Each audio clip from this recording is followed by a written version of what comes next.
नमस्कार। हमारे नए वीडियो में आपका स्वागत है। अगर आपने तंत्र शक्ति ज्ञान प्रतियोगिता में हिस्सा लिया है तो इस वीडियो को एंड तक देखना ना भूलिए, क्योंकि इस वीडियो में मैं जो भी चीज़ें बताऊंगा उसी पर आपको आगे चलकर क्वेश्चन आएंगे। साथ में ही अगर आप गुरु चरित्र के बारे में जानना चाहते हैं, किस तरह से इससे विविध प्रकार की बाधाओं का नाश होता है, किस तरह से तंत्र मंत्र की काट निकलती है और इसके क्या क्या अनुभव आते हैं, ये सारी चीज़ें आपको देखने को मिलेगी। तो ये सब चीज़ें जानने के लिए हमारे वीडियो को एंड तक देखना ना भूलिए। हमारे चैनल को सब्सक्राइब करना, वीडियो को लाइक करना और ज़्यादा से ज़्यादा लोगों तक इन्हें पहुंचाना ना भूलिए। अगर आपने अभी तक तंत्र शक्ति ज्ञान प्रतियोगिता में हिस्सा नहीं लिया है तो अगर आप लेना चाहते हैं तो इस वीडियो के नीचे जो भी लिंक है उससे आप पार्टिसिपेट कर सकते हैं, और जो इस प्रतियोगिता को जीतेगा उन पहले 5 विजेताओं को दत्त यंत्र और सिद्ध रुद्राक्ष की प्राप्ति होगी हमसे, वो भी फ्री में। तो इस वीडियो को शुरू करते हैं। तो गुरु चरित्र ये पूरे भारत में, और अगर मैं कहूँ तो भारत के भी बाहर बहुत सी लैंग्वेजेस में अवेलेबल है। ये तकरीबन 52 अध्याय का ये पूरा का पूरा ग्रंथ है। इस ग्रंथ को सायम देव जी ने लिखा है, जो नरसिंह सरस्वती जी के एक भक्त थे। तो नरसिंह सरस्वती जी के ऊपर ये पूरा का पूरा गुरु चरित्र है। वैसे तो गुरु चरित्र ये इतना सिद्ध है कि जिस भी घर में सिर्फ गुरु चरित्र रखा जाता है वहीं पे कोई भी बाधा नहीं आती, ये सबसे पहली बात है। परंतु इसके विशेष प्रकार से पारायण किए जाते हैं और उससे सारी की सारी बाधाओं का नाश हो जाता है। इसलिए ये गुरु चरित्र एक अत्यंत अद्वितीय ग्रंथ है। अगर मैं इसकी बात करूं तो गुरु चरित्र ग्रंथ में कुल जो जितने भी अध्याय है उस अध्यायों का कुल विशेष महत्व है। इसके 7 दिन के, 3 दिन के या 1 दिन का भी पारायण किया जाता है, और इस पारायण में विशेष प्रकार से भगवान दत्तात्रेय की कृपा प्राप्त होती है, ऐसा लोग समझते हैं। मैंने भी ऐसे बहुत सारे अनुभव देखे हैं जहाँ पे गुरु चरित्र के पारायण से वो सारी चीज़ें होती है जो तंत्र मंत्रों से, बड़े बड़े यंत्रों से भी नहीं होती। जैसे कि अगर मैं एक अनुभव आपके साथ शेयर करना चाहूँ तो एक हमारे दत्त भक्त थे। वो तकरीबन 10 साल से किसी एक ऐसे घर में रह रहे थे जहाँ पे जाते ही वो बीमार हो गए। फिर उसके बाद उनको इतनी बीमारी वो ज़्यादा हो गई कि उनके जो पैर थे वो काम करना उनका बंद हो गया था। परंतु वो उस घर में है, इसकी वजह से उनको तकलीफ़ है ऐसा उन्हें समझ में नहीं आ रहा था। तो वो जैसे ही उस घर में गए उसके बाद कुछ हफ्तों बाद ही उनका एक्सीडेंट हो गया। उस एक्सीडेंट के बाद हुआ ऐसे कि उनको कुछ भी मेडिकल टेस्ट में प्रूव नहीं हुआ, परंतु उनके पैरों ने धीरे धीरे काम करना बंद कर दिया। उसके बाद वो बहुत सालों तक इस तरह से इसी अवस्था में थे। फिर उनके जो 2 लड़के थे वो जॉब कर रहे थे और उन्होंने घर से उनके गांव से दूर जाकर कहीं पे जॉब कर रहे थे, परंतु जब भी वो घर में आते उनको भी हेल्थ इश्यूज़ होने लगती। तो ऐसे बहुत दिन तक चल रहा था। हमारे एक साधक थे, वो उनके घर के ही पास रहते थे। तो उन्हें थोड़ा सा शंका आई, क्योंकि उनका जो लड़का था बड़ा, वो उनसे अच्छी तरह से परिचित था। तो उन्होंने, उस लड़के ने बोला कि गुरुजी इस तरह से एक समस्या है, तो जो भी ऐसा ऐसे प्रॉब्लम है, तो जब भी हम यहाँ पे आते हैं तो हमें इस तरह की तकलीफ़ होने लगती है, हम कुछ ना कुछ तो शारीरिक कमज़ोरियाँ निकलने लगती है और आगे 15 दिन तक हमें डॉक्टर के पास जाना पड़ता है। इस तरह से उनको उनके लड़के ने उस हमारे जो परिचित थे उनको बताया और उन्होंने हमें बताया। फिर उसके बाद जब उन्होंने हमें बताया कि गुरुजी उनकी ऐसी करके तकलीफ़ है, तो मैंने उनको एक दिन मिलने के लिए बुलाया। परंतु मैंने क्या बोला, पहले घर में जाकर फिर हमारे यहाँ पे आए तो हम देखना चाहते हैं क्या होता है। तो उसके बाद जैसे ही वो अपने घर में गए, उसके बाद एक दिन वहाँ पे रुके। उस दिन शायद शुक्रवार था जब वो अपने घर में रुके थे, और शनिवार को सुबह हमसे मिलने आ गए। तो फिर जैसे ही वो हमारे घर में आए वैसे ही हमने देखा कि उनके पीछे एक काली परछाई जैसी कुछ आकृति नज़र आई, परंतु वो क्या था मुझे उस वक्त समझ में नहीं आया। उसके बाद उनको मैंने बैठने के लिए कहा।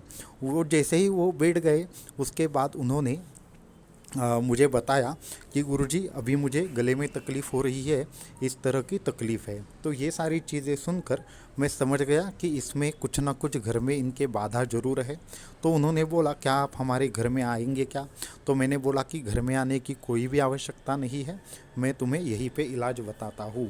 तो उसके बाद हम हमारे जो पूजा घर था उसमें गए।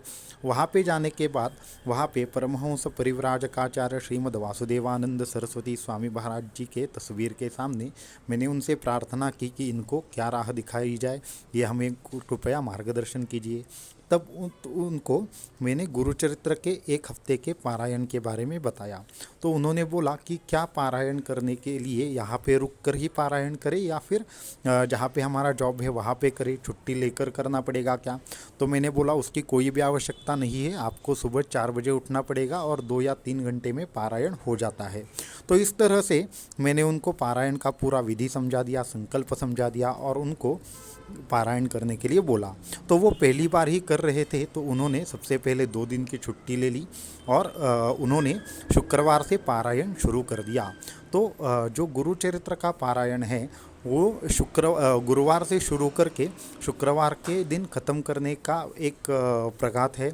ये छोड़कर कुछ लोग शुक्रवार को पारायण शुरू करके शनिवार को ख़त्म कर देते हैं और दूसरे दिन एक दत्तयाग भी करते हैं। इस तरह की भी प्रथा है, तो आप जैसे चाहो वैसे कर सकते हो। तो इस तरह से उन्होंने शुक्रवार के दिन पारायण शुरू किया, शनिवार रविवार तो छुट्टी थी और 2 दिन छुट्टी ले ली और वैसे उनका 1 हफ्ते का पारायण पूरा हुआ। तो पारायण पूरे होते होते हुआ ऐसे कि गुरुवार का दिन था, उनके जो पारायण थे वो तकरीबन कुछ ही दिन रह गए थे, 1 या 2 दिन। तो फिर उसके पहले गुरुवार में जो भी गुरुवार आया वहाँ पे उनको एक सपना आया। तो उस सपने में भगवान दत्तात्रेय ने उनको सिर्फ दर्शन दिया और मुस्कुराकर चले गए।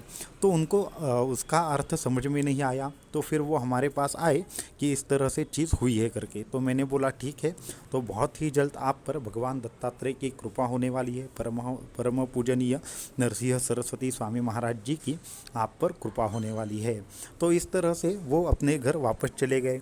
उसके बाद उनको हमने एक मंत्र दिया था, वो मंत्र गुरुचरित्र के पठन के बाद उनको बोलना था, एक माला। तो इस तरह से उनका सेकेंड लास्ट डे था। तो फिर उस दिन रात को अचानक से हुआ ऐसे कि गुरुचरित्र के ग्रंथ की पूजा करके वो पढ़ने के लिए बैठ गए। जैसे ही ये पढ़ने के लिए बैठ गए, अचानक से सामने उनके एक काली आकृति स्पष्ट रूप से दिखाई देने लगी। ये थोड़ा डर गए, परंतु उनको मैंने पहले ही सूचना कर दी थी, चाहे कुछ भी हो जाए, कुछ भी दिखे, कोई भी चीज़ आपके सामने प्रकट हो जाए, आपको बिल्कुल हिलना नहीं है। आपको सिर्फ और सिर्फ क्या करना है, आपको मन लगाकर भगवान दत्तात्रेय का जो भी नाम है वो दिल से पुकारना है या फिर आपको भगवान दत्तात्रेय का ही जाप करना है, लेकिन जगह से उठना नहीं है। और दूसरी चीज़, कभी भी आपको पारायण छोड़ नहीं देना है। कोई भी परिस्थिति आए, कुछ भी हो, पारायण नहीं छोड़ना है। तो इस तरह से उनको बोलने के बाद उनका जो मन था वो अत्यंत घबराने लगा। फिर उन्होंने क्या किया, भगवान दत्तात्रेय का जो मैंने मंत्र बोला था वो पढ़ना शुरू कर दिया। कुछ देर के लिए उन्होंने पारायण थोड़ा सा पॉज कर लिया। उसके बाद उनके जो दाएं साइड में जो एक कलश रखा था, जो उस कलश का पानी लेकर उन्होंने एक रक्षा मंत्र से चारों ओर वो पानी फेंक दिया। तो उसके बाद वो आकृति दिखना बंद हो गई। फिर उन्होंने पढ़ना शुरू कर दिया, लेकिन उनके पीछे उनके भाई को अचानक से वो आकृति एकदम स्पष्ट रूप से दिखने लगी। तो फिर उसके भाई ने बताया कि तुम्हारे पीछे कुछ दिख रहा है। वो डरने लगा, तो उन्होंने इशारा करते हुए उनको शांत रहने के लिए बोला। लेकिन उनका उस दिन का पारायण ख़त्म हो गया, लेकिन कोई भी किसी भी प्रकार की उनको हानि नहीं पहुंची। सिर्फ वो आकृति या फिर वो शक्ति थी, वो दिखाना ये चाहती थी कि मैं यहाँ पे हूँ, तुम पारायण मत करो, वो डर रही थी। तो वो शक्ति जो उसको डराने का प्रयत्न कर रही थी, सच में खुद ही डरी हुई थी, ये मैंने उनको बताया। तो फिर उस शक्ति को तकलीफ़ हो रही है। भगवान दत्तात्रेय का जब हम पारायण करते हैं तो हमारे घर में भगवान दत्तात्रेय स्वयं प्रकट होने शुरू हो जाते हैं। तो उसके बाद वो सारी चीज़ें हो गई। फिर उनका लास्ट का दिन था।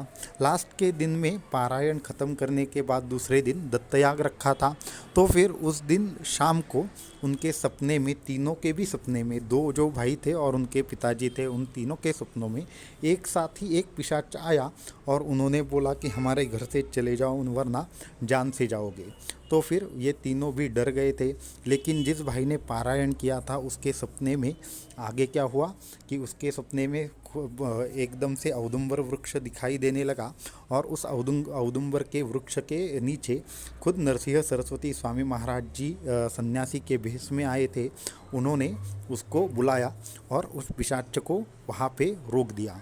और फिर उसके बाद उन्होंने बोला कि एक काम करो, ये नारियल लो और वहाँ पे गंगा में प्रवाहित करो, और जैसे ही ये प्रवाहित करोगे ये पिशाच यहाँ से चला जाएगा, तुम्हारा घर मुक्त हो जाएगा। तो फिर उसने जो भी नारियल वहाँ पे रखा था वो लिया और उस पानी में छोड़ दिया। इस तरह का सपना उन्होंने देखा। तो फिर वो हमारे पास आए दूसरी दिन सुबह कि गुरुजी इस तरह का सपना आया है, मैं क्या करूं। तो मैंने बोला कि जो भी वहाँ पे एक नारियल हमने 2 नारियल रखने के लिए बोले थे, एक प्रसाद के लिए है, दूसरा जो है वो प्रवाहित करिए, इस तरह का आपको संकेत मिला है। तो उसके बाद उन्होंने जब वो नारियल प्रवाहित किया तो फिर उसी रात को उनको वापस सपना आया कि वो जो पिशाच था वो चला गया और जाते जाते उनके घर से सारी चीज़ें लेकर गया। और आश्चर्य की बात यह है, जैसे ही दत्तयाग संपन्न हुआ, उनके जो पिताजी जो चल नहीं पा रहे थे वो अचानक से उठकर खड़े हो गए और उन्होंने बोला कि हमें अभी गाणगापुर को जाना है। तो सब लोगों ने उनको बहुत रोकने का प्रयास किया, किंतु वो किसी की भी बात नहीं मान रहे थे। और उनके अंदर इस तरह का बदलाव कैसे आया किसी को समझ में नहीं आ रहा था। तो उन्होंने हमारे पास आना उचित समझा। उसके लिए उनके दोनों लड़के और वो हमारे पास आए और उनके लड़के ने बोला कि इस तरह से ये उठकर खड़े हो गए हैं। तो मैंने उनकी तरफ देखा तो उनके पीछे मैंने खुद भगवान दत्तात्रेय का आशीर्वाद है ऐसा मुझे दृश्य दिखाई दिया। तो मैंने बोला, क्या आपने गाणगापुर में जाकर कभी ये गुरुचरित्र का पारायण किया था क्या? तो उन्होंने बोला, हाँ मैंने ये पारायण किया था, एक नहीं तो कुल मिलाकर 7 पारायण एक साथ ही किए थे। तो मैंने बोला ठीक है, तो आपके ऊपर भगवान दत्तात्रेय की कृपा है, तो अभी आपको क्या करना है, घर में ही रहकर उनकी सेवा कीजिए, वहाँ पे जाने की ज़रूरत नहीं है। भगवान दत्तात्रेय तो स्मरण से ही संतुष्ट होने वाले हैं। इसकी वजह से उन्हें स्मरण मात्र संतुष्टाय या स्मर्तुगामी भी कहा जाता है। तो भगवान दत्तात्रेय को स्मर्तुगामी कहा जाता है। ये बात उनको जैसे ही मैंने बताई, उनको उनका सपना याद आया और उन्होंने मुझे साष्टांग दंडवत कर दिया। मैंने बोला कि आपको क्या हुआ? तो उन्होंने बोला कि स्मरण मात्र संतुष्टाय, ये शब्द जिनके भी आप मुंह से सुनोगे वही आपके गुरु है। तो इस तरह का सपना उनको जब आया था तो उनको ये पता नहीं था कि ये चीज़ कैसे होने वाली है। तो तब हमारे मन में वो विचार कहाँ से आए ये पता नहीं। तो मैंने बोला ठीक है, भगवान दत्तात्रेय ने अगर हमारे यहाँ पे ये काम दिया है तो हम आपको आगे का मार्गदर्शन जरूर करेंगे। उसके बाद उनको मैंने दत्त साधना दी, हमसे दीक्षा ली और वो आज एकदम अच्छी तरह से सुखी परिवार है। उनके जो पिताजी थे वो तो चले गए, लेकिन जाने से पहले एक दिन उनको ये पता चल गया था कि उनकी मृत्यु समीप आ गई है। तो उन्होंने हमसे आज्ञा मांगी और उसके बाद मैंने उनको एक प्रोसेस बताया, उस तरह से ध्यान लगाइए और आपका पूरा का पूरा कल्याण हो जाएगा। और वो एकदम बिना किसी तकलीफ़ के, बिना किसी डर के वो यहाँ से इस लोक से चले गए और उनका देहांत हो गया। तो इस तरह से उनका जो भी प्रश्न था वो भी छूट गया और उनको अंतिम गति भी अच्छी मिली। तो इस तरह से भगवान दत्तात्रेय की गुरुचरित्र ग्रंथ की अलौकिक शक्ति है कि जहाँ पे भी ये पारायण होता है वो जगह ही पवित्र हो जाती है। वो वहाँ पे कोई पिशाच नहीं रह सकता, बुरी एनर्जी नहीं रह सकती और कोई भी बाधा नहीं टिक सकती। साथ में ही गुरु चरित्र का तो इतना वर्णन है कि कोई भी पिशाच हो, बाधा हो, बुरी तरह की स्मशान विद्या हो, सारी की सारी चीज़ें नष्ट करने की शक्ति गुरु चरित्र के पारायण में है। इसलिए सभी लोगों ने गुरु चरित्र का पारायण करना चाहिए। भगवान दत्तात्रेय ने कुल 24 गुरु किए थे। उन 24 गुरुओं से कुछ ना कुछ तो सीखा था। तो फिर हमें भी ये ध्यान में रखना चाहिए कि जो जो हमें कुछ ना कुछ अच्छी चीज़ सिखाता है वो हमारा गुरु है। इसके लिए उनके बारे में एक चीज़ कही जाती है, जो जो ज्याचा घेतला गुण त्यासी मी गुरु मानले जाण, गुरु सी आले थोरपण जग संपूर्ण गुरु भासे। तो इस तरह से भगवान दत्तात्रेय ने भी 24 गुरु किए थे। तो आप भी जो भी अच्छी चीज़ आपको जहाँ से भी सीखने को मिले आपको उठा लेनी है और उसे भगवान दत्तात्रेय का ही प्रसाद समझना है और वो सारी चीज़ इस तरह से आपको फॉलो करनी है। तो आज के वीडियो में इतना ही। अगले वीडियो में और इन्फॉर्मेशन आपके लिए लेकर आऊँगा। तो अगर ये वीडियो आपको पसंद आ रहा है तो हमारे वीडियो को लाइक करना, चैनल को सब्सक्राइब करना ना भूलिए। धन्यवाद।